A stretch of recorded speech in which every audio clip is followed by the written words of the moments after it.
Internautas do Pauta Goiás. Daniel, um assunto interessante da gente tratar aqui é a eleição à presidência da Câmara, que se encerrou praticamente quase na madrugada de quarta para quinta-feira, no qual foi escolhido o deputado do DEM, do Rio de Janeiro, Rodrigo Maia. Mas vale a gente tocar um assunto interessante dessa eleição, que é as consequências, inclusive, para 2017 e afetando, inclusive, um deputado federal aqui de Goiás, que é o deputado federal Jovair Arantes, do PTB. No que essa eleição à presidência da Câmara pode afetar os projetos de Jovair, Daniel? O Fred, é uma eleição que, no projeto do Jovair, que era de disputar o mandato de presidente da Câmara em 2017, só lembrando que o mandato do Rodrigo Maia é só até o final desse ano, né, que era o resto do mandato do Eduardo Cunha, e o Jovair não escondeu esse desejo dele de ser presidente da Câmara, mas ele não quis ser agora porque era um mandato tampão. E ele deu entrevista e sempre falou que não estava articulando para essa agora, mas estava articulando para o ano que vem, que vai ser o mandato de 2017 e 2018 como presidente da Câmara. Mas o interessante é que a eleição do Rodrigo atrapalha os planos porque o candidato, não era o candidato do Jovair, mas era um candidato que era representado por um bloco no qual o Jovair tinha muita força, que era o chamado blocão da Câmara, né? É o Centrão. O Centrão também.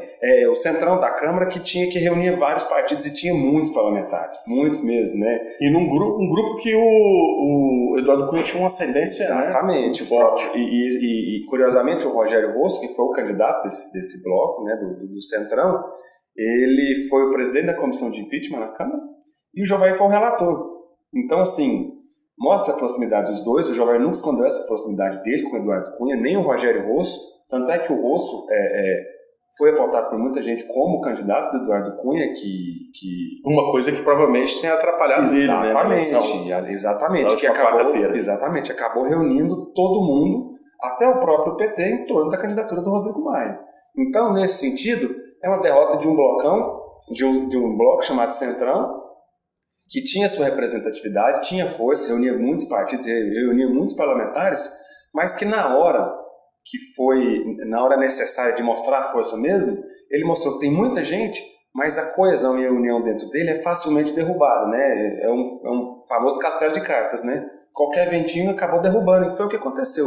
Essa união em torno do Rodrigo Maia, que em determinado momento chegou a unir PSDB, PMDB e PT, acabou tirando muito apoio desse bloco, desse Centrão, e derrubando a candidatura do Rogério e atrapalhando muito o Jovair, porque era a grande base de sustentação dele, pensando em 2017, nessa eleição para a presidência, era uma grande base de sustentação e um bloco em que ele tinha muita força justamente por causa dessa proximidade com o Eduardo Cunha. E a votação, no final, foi expressiva, né? Teve mais de 200 votos de diferença entre o Rosso entre o Rodrigo que ganhou e o Rosso. Então, mostra que o blocão foi sendo esfacelado no processo. E aí, enfraquecida, e com a possibilidade agora cada vez maior do Cunha perder o mandato, provavelmente pode haver uma desmobilização desse grupo. E aí, com esse estacionamento, cria-se esse ato, né? Sim. E aí se torna até mais difícil esse projeto do Jovair. Agora eu queria tocar num outro ponto, para a gente encerrar sobre essa eleição, né? A presidência da Câmara, houve um grande vitorioso nesse processo? Olha, Fred, é difícil você falar de um grande vitorioso. Desses grandes atores, né? Que você, só para lembrar, tem o governo Temer, Michel Temer, o Lula entrou no processo e também o Aécio Neves. É difícil a gente falar de um grande vitorioso porque muita gente reunida e cada um pode puxar para o seu lado. Mas se há alguma coisa grande nesse sentido, é um grande derrotado, né? Que é o próprio Eduardo Cunha, porque ele perde. Era uma eleição que, em determinado momento, chegou a ser considerada ganha para o Rogério Rosso, mas que, no final das contas, ela acabou sendo atacada de todos os lados, justamente porque ninguém queria que o Cunha colocasse algum aliado, algum apoiado seu lá para ficar mais 6 meses no cargo, no momento em que o Cunha começa a perder todas as prerrogativas, tudo, ele renuncia à Câmara, renuncia à presidência, ele acaba...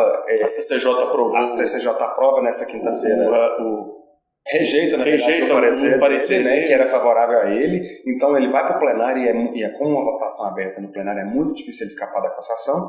E o candidato que ele tinha gestado acaba perdendo. Então, assim, agora, se a gente for falar do lado dos vitoriosos, a gente pode citar, por exemplo, o senador Aécio Neves, né? E tem algo que é sintomático dessa vitória dele, é que o primeiro compromisso oficial do Rodrigo Maia como presidente da Câmara é visitar o gabinete do Aécio. E o Aécio estava, devido os acontecimentos da Lava Jato, o Aécio estava até sumido, né? Exatamente. Eles fugiram com o Aécio. E agora ele surge com toda essa força e é muito sintomático. A primeira visita do Rodrigo como presidente da Câmara é visitar o Aécio. Então, assim, pode dar um gás para o Aécio no momento que o Aécio estava, como você disse, um pouco em baixa, mas a gente pode citar outras pessoas, assim... Não dá para dizer que o governo Temer saiu tão vitorioso, porque a eleição o governo estava mais tentando eleger um rosto. Sim. Não é ruim o Rodrigo Maia, mas também não é o ideal. Não é, porque assim... querendo ou não, o PMDB o Cunha já estava afastado, mas o PMDB perde força com isso, porque você dá força para um outro partido, que é seu apoiador, mas não é você que está lá. Então, assim, ele já é uma perda consolidada, porque o Cunha já estava afastado do mandato, mas tinha força ainda, e essa força, mesmo que fosse só do Eduardo Cunha, o PMDB tinha o seu quinhão ali, o seu pedaço, e tinha uma interlocução maior com o Eduardo Cunha do que vai ter com o Rodrigo Maia, por exemplo. Mas a gente pode até falar, se a gente conseguir forçar um pouco a barra, que o governo, que a presidente afastada Dilma Rousseff também sai, de certa forma, entre aspas, vitoriosa, porque tudo que o governo da Dilma não queria, que essas pessoas ligadas ao PT não queriam, era que alguém ligado ao Eduardo Cunha ganhasse. Em determinado momento, ontem, na quarta-feira, a Dilma chegou a dar uma entrevista falando que o objetivo na eleição da Câmara era derrotar o candidato ligado ao Eduardo Cunha, claramente com referência ao Rogério Rosso, e conseguiu. Então, tchau, querido, né? Tchau, querido. Só para fechar, depois da reunião da CCJ, vários deputados foram vistos com um cartaz escrito assim, um cartaz que Cunha só falta o plenário, ou seja... o último passo está morto, enterrado. Para o derradeiro falta enterrar, né, Fred? Só para terminar agora sobre essa eleição, uma coisa que ficou emblemática foi, logo depois de pronunciado a vitória, né, de Rodrigo Maia, muitos deputados gritaram fora Cunha. Sim, então, exatamente. O sentimento. O símbolo de derrota numa eleição vitoriosa de Rodrigo Maia parece que ficou muito mais forte, porque o outro envolvido era o Eduardo Cunha. Exatamente. Bem, internauta, mais informações você acompanha aqui no pautagoiás.com.br.